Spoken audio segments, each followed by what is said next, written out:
Hello Vijayawada and welcome to Map Media City Updates on Education Sector.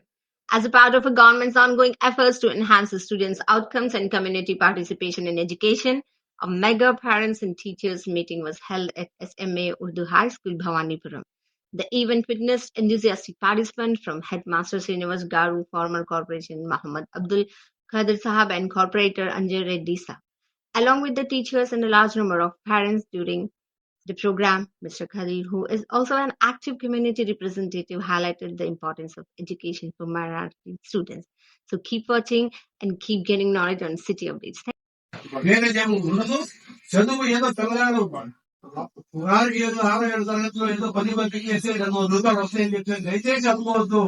చదువు సంవత్సరాలు నేర్పింది, ఈ సమాజంలో నిలబడే శక్తిని ఇస్తుంది, అడిగే ధైర్యాన్ని ఇస్తుంది, ప్రశ్నించే తత్వాన్ని నేర్పుతుంది. ఇవన్నీ రావాలంటే చదువు కావాల్సిందే. ప్రభుత్వాలు కూడా ఇవాళ మరి చదువుకునే కాలంలో మేము చదువుకున్న గవర్నమెంట్ స్కూల్లో ఆ స్కూల్లో ఇక్కడ మా పేరెంట్స్ తో మాట్లాడి చదవబడేదంటే మా పేరెంట్స్ కి మా స్కూల్ ఎక్కడుందో కూడా తప్పదు. సంవత్సరానికి 50 రూపాయలు కడతాను, డబ్బులు ఉండే కాదు, మాకు కాలేజ్ డబ్బులు ఉండే కాదు, అయినా అక్కడ నడుచుకునే చదివిన రోజులు ఇవాళ అక్కడ లేవు. ప్రభుత్వం ఏ ప్రభుత్వం ఉన్నా గత ప్రభుత్వం చాలా బాగా చేశారు, ఈ ప్రభుత్వం దానికంటే మెరుగుగా చేత ఆలోచనలో ఉన్నారు. దయచేసి దీనికి మీరు చేయాల్సింది ఏంటో आप लोग क्या करना हमें बच्चा को हमें कैसा भेजना स्कूल को, कैसा हमें बच्चा को पढ़ाना करने को कोशिश ध्यान वहां फायदा है. आप लोग पूरा करना है काम. मर्द के क्या की सुबह उठ के उससे काम को चले जाता और का माँ भाई तुम लोग बच्चा से खेल दो. हमारे तरह के अच्छे है, हमें है आप लोगों के साथ. इसके अलावा होना तो हमें करने के लिए तैयार है. बच्चा को पढ़ाओ, पढ़ी सकते इज्जत भी तुम्हारा. दूसरा क्या करता है, एक छोटा मैसेज देने वाले मैं भी आया स्कूल को तो मुझे ఎస్ఆర్ కాలేజీలో హెచ్యూసీ ఉండాల్సిందే, ఇళ్లలో 10th తర్వాత పోవాలని ఇంటర్ అట్లా. దాని తర్వాత నల్లగా జోషి గారు అక్కడ ప్రిన్సిపాల్ గారు తర్వాత వారు ఎంత పెద్ద మనిషితో డిగ్రీ పట్టుకుంటారు. అట్లా నేను ఏదేమంటే ఈ స్కూలు అప్గ్రేడ్ అయిన తర్వాత ఈ నగరంలో 4 స్కూల్ హై స్కూల్ అయింది.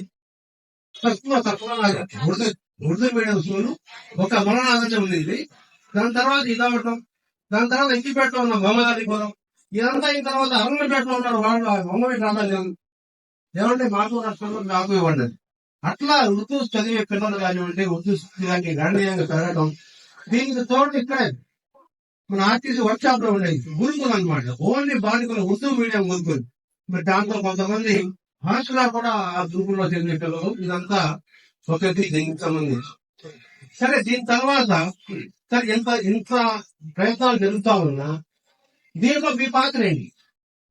తల్లిదండ్రుల పాత్ర ఇంత జరుగుతా ఉన్నా మనం నిర్వహించాల్సిన పాత్ర, మీరు నిర్వహించాల్సిన పాత్ర. ఇవాళ ఉర్దూ సెకండ్ లాంగ్వేజ్ గా పెట్టమని కూడా నేను ప్రిన్సిపల్ గారిని అడగడం జరిగింది 3 రోజులు నాడే. వాళ్ళు చాలా సానుకూలంగా స్పందించారు. మేడం, నాకు ఉన్న మున్సిపల్ ఉర్దూ స్కూల్స్ లో ఎక్కువ మంది ఆడపిల్లలు ఉన్నారు, వాళ్ళు మీ కాలేజ్ రావడానికి రాష్ట్రం చెప్తారండి. సంస్కృతం హిందీ ఎట్లయితే పెడుతున్నారో అట్లాగే ఉర్దూ కూడా సెకండ్ లాంగ్వేజ్ పెట్టండి మేడం, మా పిల్లలకు ఉపయోగకరం ఉండదంటే వాళ్ళు చాలా బాగా స్పందించారు. ఈ సంవత్సరమే వచ్చేదానికి కూడా నేను గట్టిగా ప్రయత్నం చేస్తున్నాను. మీరు మీ పిల్లలు 10th అయిన తర్వాత సెకండ్ లాంగ్వేజ్ గా ఉర్దూ మహిళా మన గాంధీజీ మహిళా కళాశాలలో కూడా ఉండే ఏర్పాటు చేస్తున్నాం. మీరు ఆ కాలేజీ కూడా పంపించడానికి ఏర్పాటు చేయాల్సిందిగా మీ అందరికి కూడా నేను సెకండ్ ఎక్కువ